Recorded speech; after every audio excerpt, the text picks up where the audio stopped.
This is going to address the sheetrock hoist on how it's a great way to get the panels up, but there is one modification you have to make to the hoist, and then there's also one issue with the hoist that you have to watch out for, and this video is going to address those two issues. The first is these knobs here at the end of the sheetrock hoist. They come off, they're plastic knobs, and you have to put a slit into these knobs. You just take a normal handsaw and you make a cut.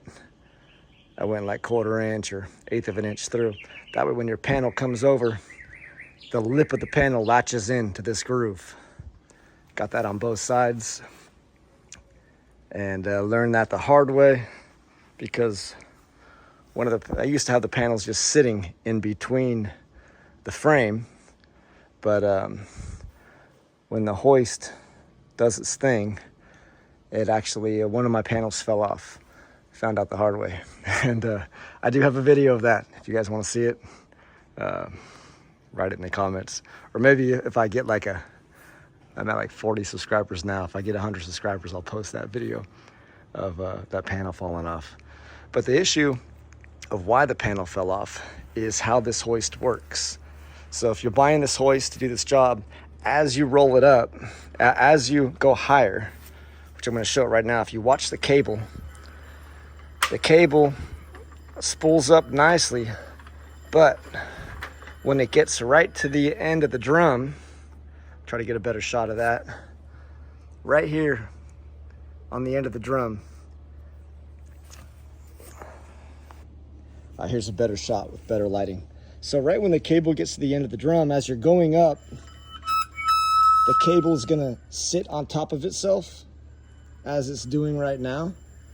And then when you have the weight of the panel on the hoist, and you're coming up, it's going to jump off of that top rung of this new lay of the cable.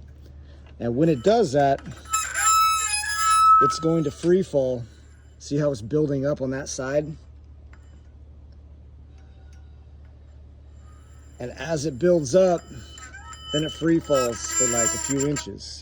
Right there. And as you see, it just jumped over. During that time, if your panel's up there and this fits at an angle, because you have to rotate the hoist at an angle to get through your beams, and then you flatten it out and you come down onto your beams. During that time when it jumps, that's when my panel fell. So now what I do to prevent that is, as I'm reeling it up,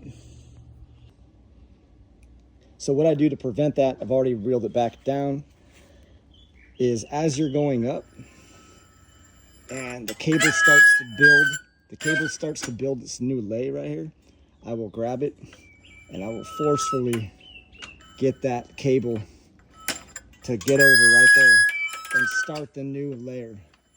And if you do that, this hoist works great. But you have to watch out for it spooling up on one side and then dropping down on you.